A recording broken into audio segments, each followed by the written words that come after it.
There's over 50,000 of you. That's a lot of people. So hey, thank you for that. And by strict YouTube policy, I must conduct a Q&A now. But first and foremost, I just gotta thank all of you. That's in the rules. I have to say that. No, really, you don't know how much I appreciate that people like the videos that I make. I put a lot of time and effort into making them, so it just makes me so happy that I have such a great community that supports what I do, and they love the content that I make. So I guess what I'm trying to say is that I love you all. That doesn't quite look like a heart, it kind of looks like a tomato or a burger. You know what? Forget about it. My channel growth was kind of stuck for a while. It was a slow trickle, but I noticed recently it's been moving a lot quicker. So I also just want to say a big welcome to all my new subscribers. Hello there. It's nice to meet you. So there's questions about my writing, there's questions about my editing, questions about various fantasy and book related stuff. And then there's also some King Killer Chronicle related questions as well. How is your writing progressing, and is it possible to get a synopsis? I had a few questions about a synopsis. First of all, it's progressing really well.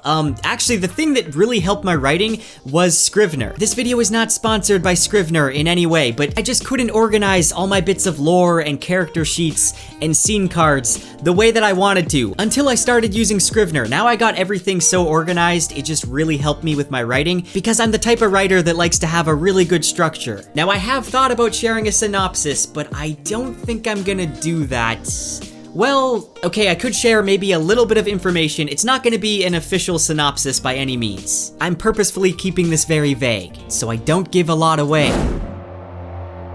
One of the protagonists is a traveling doctor and agent of the state who's working for a ministry that's investigating a series of diseases and strange anomalies that are occurring around the world. The world is entering a time of change. What once was forgotten or erased from the history books is now awakening once again. And as our protagonist jumps ranks in a secret sect of the ministry, he's given access to more information on a mystery as old as time. A mystery which threads are found in an ancient and remote part of the world.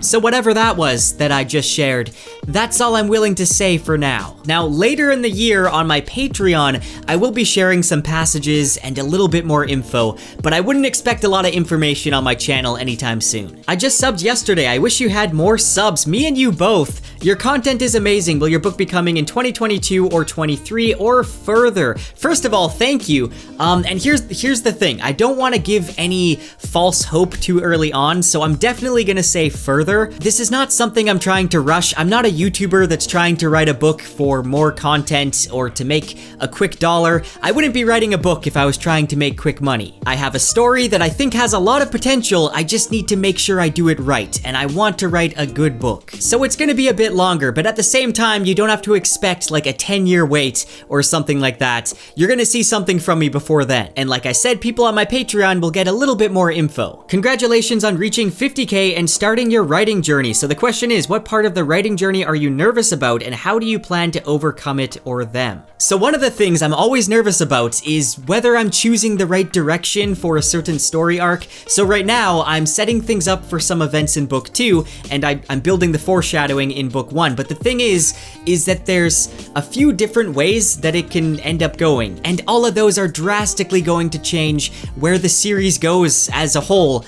So no pressure. How do I plan to overcome it? I don't know. I guess I'll just choose one. And another thing is that my book has a lot of mystery elements to it. I have a lot of foreshadowing and small details that I've kind of hidden here and there.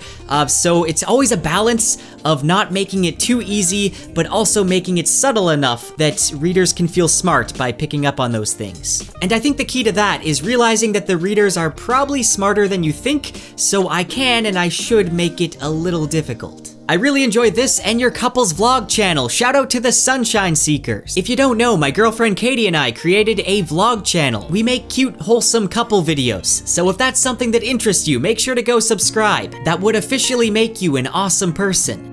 What software do I use for editing? I mostly use Adobe Premiere, but I also use a little bit of After Effects. Have Have you invested in a second monitor yet? You mentioned in a video with Daniel a while back that you only use one monitor. Yes, finally, and Daniel is right. It's a game changer. Did you decide on a name for the castle in your book? So in the book I'm writing, there is a castle that's the main setting for book 1, and it's very inspired from the Gormenghast books. It is this huge old castle that's very rundown. The people living in it are basically cut off from the rest of the world. Now, I mentioned on Discord that I was looking for a name for this castle, and I was open to suggestions. I didn't end up using any of the suggestions, I'm sorry, but I did end up picking a name for the castle. But I'm not gonna share it. Could you do a video or video series about your editing process? Honestly, I've gotten this comment a lot, and it's something I'm actually thinking about doing. I just don't know if I'm ready to reveal that it's Fey magic. What do you use to edit your videos? Specifically, how do you make all those effects in the King Killer lore videos? So for those, I usually just get a lot of artwork, I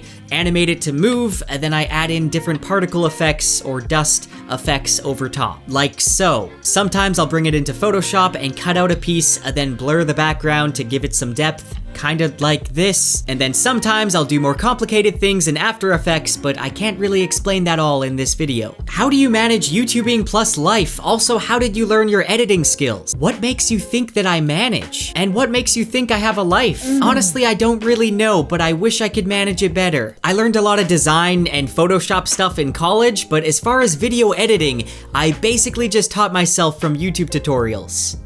That's the best way to do it. A two-part question, what is your equipment setup software? So in 2021, I upgraded my camera to a Sony Alpha 6400 with a 30mm lens. I used to use a Canon Rebel T7, I believe, but I had a lot of problems with the autofocus. For my mic, I just use a Blue Yeti, which I think a lot of YouTubers use. Some people say it sucks, but it's been reliable for me. But then I enhanced my audio in Adobe Audition using this tutorial. I use Lightroom and Photoshop for thumbnails, and yeah, that's pretty much it. And how many hours do you spend on a typical video?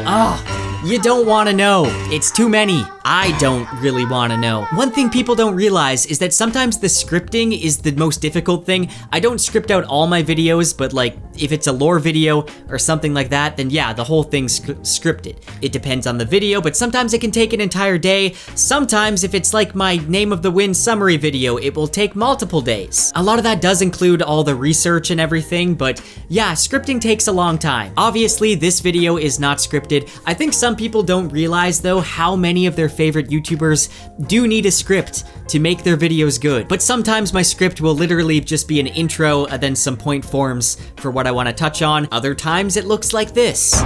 No! God, please, no! No! No! No! And yeah, the editing takes a long time. Usually I just end up saving that for an entire day and I just binge the entire day. Sometimes I forget to eat and then I get the video done. It may not be healthy, but it works for me. Don't worry, I do end up eating. Sometimes I just forget for a long time. Physical book versus ebook versus audiobook. Which one do you prefer the most? Having a physical book in your hand always kind of wins for me. However, I do love audiobooks and I do recommend some audiobooks over just reading the physical book. Aside from fantasy, which genre of fiction would you like to explore and would love to see more manga videos? Well, I will be making more manga videos, so you should be happy about that. As far as other genres, I would just like to read more literary fiction. I'd also like to read some more mystery books. Who is your top 3 authors? I always find this question difficult because I always want to say Tolkien, Jordan, and Pratchett because they're classics. But then there's also more modern authors that are still alive that are also some of my favorites. Brandon Sanderson,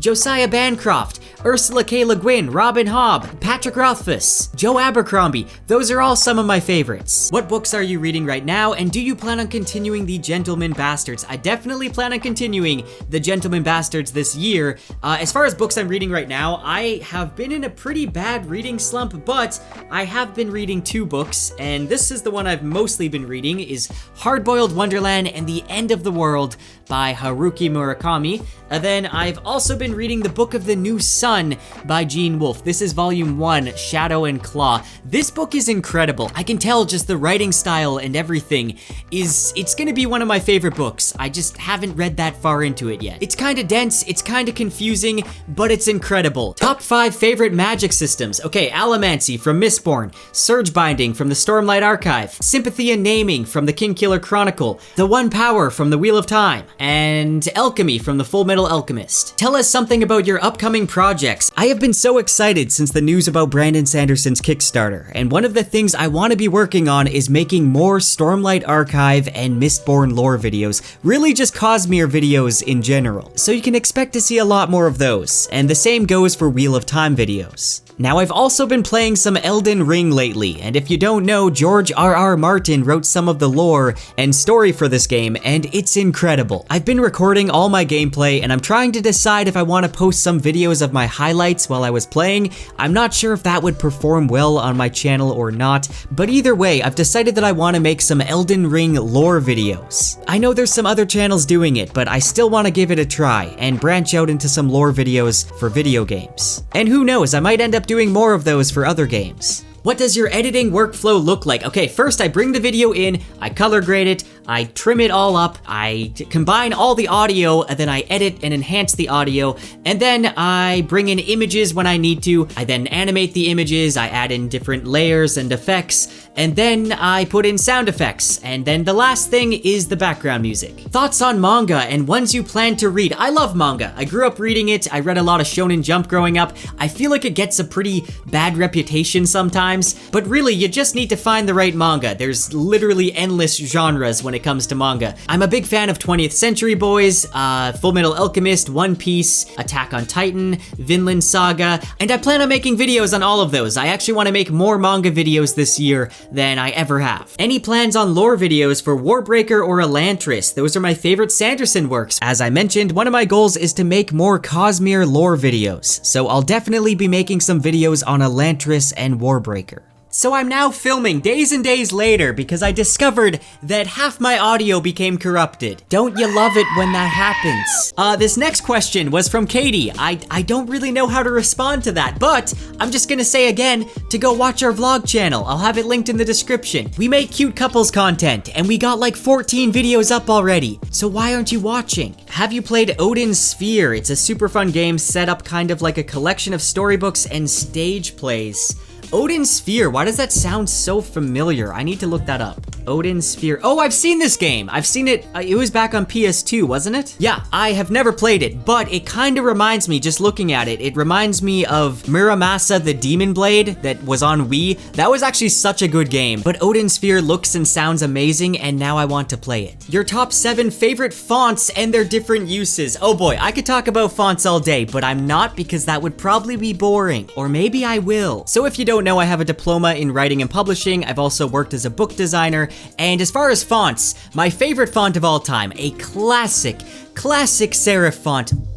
Perfect font that there ever was, Adobe Garamond Pro. It's just always so reliable, especially when it comes to book publishing. It's the same font I used on Daniel Green's books for the author name and also for the synopsis on the back. I believe I also used it on Peace and Turmoil by Elliot Brooks, and I think I used it for the interior of that book as well. I had to do a whole project on Garamond in college, so maybe that's why I like it so much. I also had to do a project on New Baskerville. That's another font I like. Actually, you know what? New Baskerville is probably the best serif typeface ever made. Fun fact, the font I used for the title of Rebel's Creed and Breach of Peace is actually the same font from Red Rising, though they kinda customized it a bit for Red Rising. Anyway, nobody cares. Those are fonts that I like using for book design, but when it comes to like making my thumbnails, there's a few fonts that I like to stick to for that. The Wild Breath of Zelda.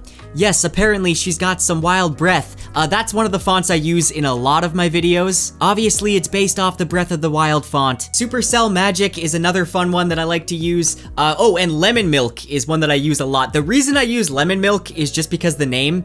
I'm pretty sure it's a joke from The Office. You know when Kevin drinks the expired milk? I guess it's goodbye chunky lemon milk. So that name just stuck out to me and I decided to use that font. Hardbacks versus paperbacks, pros and cons. I think hardbacks look nicer, hardcovers are more durable, but they cost more money. I prefer the paperback. Audiobooks versus physical books, pros and cons. Okay, I kind of prefer always having a physical book of my favorite books, but I'm actually listening to a lot of audiobooks lately, and I think there's a lot of pros to audiobooks. You can listen to it while you drive, or while you do something else, as long as you don't get too distracted. You can listen to it at like 1.5 speed, or 2 times the speed. If you're able to listen to that amount of speed. And sometimes the performance of an audiobook can make the experience even better. Stephen Pacey, who does all of Joe Abercrombie's books, I feel like he enhanced my enjoyment of the first Law books. I also had the opportunity to interview Stephen Pacey and Joe Abercrombie, and they were so easy to talk to. Make sure to watch that video if you haven't. But as a writer, I feel like I kind of get more from reading a physical book. I'm able to kind of study the way that the author writes a little bit better than I do by listening. How many pairs of shoes do you have? I don't know. What? Why do you want to know? Do you plan on stealing my shoes? Is that it? Listen here, you can't have them. I guess some people collect shoes. I don't really. What book/series started your passion for reading? Honestly, I think my passion for reading came from the Deltora Quest books by Emily Rada, which I've said in the past I'm gonna make a video on, so I need to make that soon. Are you planning on shooting videos about the Wheel of Time books as we move along the series? Absolutely, I'm gonna be making some Wheel of Time lore videos and some summaries, as well as some reviews. Thoughts on rereading books and series? I think rereading is completely fine. I do it all the time. Some people are like, why would you reread a book? Have you ever rewatched a movie? It's kind of the same thing, just wanting to experience that same familiar story that you love. But also, some stories you can benefit from reading them twice, like the Kingkiller Chronicle. I've mentioned this lots. You pick up on way more details if you read it a few times. Who are the dark friends that have you imprisoned, and why is Cryptic their leader? I really cannot talk about this right now. Please send help. Your Stormlight and Kingkiller Why You Should Read videos, I might have watched both of those over 15 times. Wow, any plans on more of these, maybe for Wheel of Time or Legend of Drizzt? First of all, I like that you mentioned the Legend of Drizzt because not many people talk about that series on BookTube, and it's also one of the series that got me more into reading fantasy books, and I want to talk about it more. So yeah, a Why You Should Read video would probably be good for that series, and yeah, I do want to make one for the Wheel of Time as well. Favorite non-bookish YouTube channel? I actually really like Danny Gonzalez and Drew Gooden. They're basically the same person. I also like Cody Ko, and for skit videos, I like Ryan George, Trey Kennedy, and Daniel Thrasher. There's probably a lot more I just can't think of. Oh, you asked for one favorite. Never mind. Who is your inspiration to write? Brandon Sanderson is a huge inspiration, especially when it comes to world building and magic systems and just really creative ideas. Patrick Rothfuss is a big inspiration as far as leaving a lot of foreshadowing and small details, and also just writing a beautiful sentence.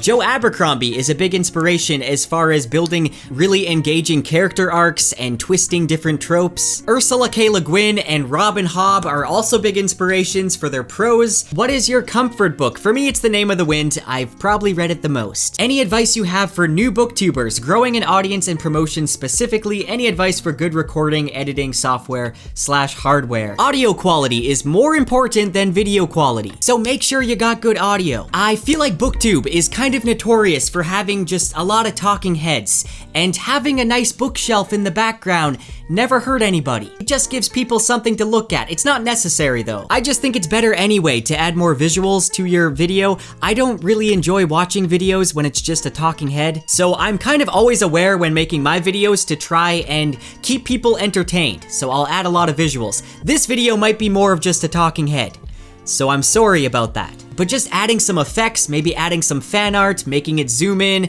putting some particle stuff over top of it, and you got a video. I make it sound easy, but it's really not. And then you have something interesting to look at. Not saying your face isn't interesting. Don't go taking that as an insult. That leads me to the next thing. Don't overthink things. I think a lot of people worry about the first couple videos they put out, or the first several videos they put out, but those really do not matter. They're just kind of practice. Dear God, don't go watch my old videos. They were pretty bad. For editing software, I've always used Adobe Premiere, but it's kind of expensive. Well, I use the full Adobe package, which is like $75 a month, but if you just need Premiere, it should be cheaper. Personally, I like my videos to be rewatchable, so I try to put a lot of effort into them, but advice for myself is probably to not be such a perfectionist and just put more content out there. But it's also important to be making good content that you're proud of. I know you said that you think Rothfuss will finish The Doors of Stone, which I agree, but if he did tragically die before finishing it, who would you want to finish it? I know you talk against Sanderson finishing it, which I agree. Yeah, a lot of people say that Sanderson could finish the Kingkiller Chronicle. I don't really think he's the right author for the job. I love Sanderson, but he just doesn't have the same writing style. The people I immediately thought of, I just realized have passed away. I was gonna say Ursula K. Le Guin or Gene Wolfe. Maybe Robin Hobb? I don't really know. If you were a Radiant, what order do you think you'd be part of? And if it's different, what order would you want to be part of? I think I'd want to be a Windrunner or an Edge Dancer because their mobility would be a lot of fun. But I think being a Lightweaver would be pretty cool as well, and I think I have a pretty big imagination, so maybe that would be good for being a Lightweaver. I don't really know. What are your favorite comfort films? Back to the Future, Kiki's Delivery Service, Spirited Away, Princess Mononoke, basically all the Studio Ghibli films. The Princess Bride, the Lord of the Rings trilogy, Pokemon, the first movie. Those are the ones I can think of off the top of my head. How are you doing? Thank you, Kiera. Nobody ever asks, how am I doing? I'm doing okay. Given Rothfuss's reading of the prologue and potentially a completed chapter, is your confidence rising for a Doors of Stone release within the next 2 years, or is this fool's gold? No, I think that's possible. I think it could be in the next couple years. I just wouldn't really get your hopes up. Do you think the Doors of Stone will ever be released, and what is your most off-the-wall Kingkiller Chronicle theory? Yes, I do think it's gonna be released, and my most off-the-wall theory. Kvothe goes through the Doors of Stone and finds out the secret to time and space and ends up traveling back in time, and he is Taborlin the Great. Bonus theory, he made up Denna, and he's actually just a Denner addict living in the streets of Tarbean. What type of content / videos excite you the most when thinking up and putting them together, and why are they the Kingkiller Chronicle? Yeah, I don't really know, but it is the Kingkiller videos. I find the most enjoyment putting them together and coming up with theories, and I think it just has to do with the fact that it is an unfinished series, and there's so many clues and so many different ways that it can go. It just gets me thinking, and I like making speculation content. Which series do you enjoy making and reading theories about the most? It's the Kingkiller Chronicle, but also the Stormlight Archive. I want to make more Stormlight videos. So those are all the questions for my 50K Q&A. Thank you to everyone who left a question, and also just thank you for subscribing and for enjoying my content, and I'll see you next time. And here's to 50 more by the end of the year. That would be a dream.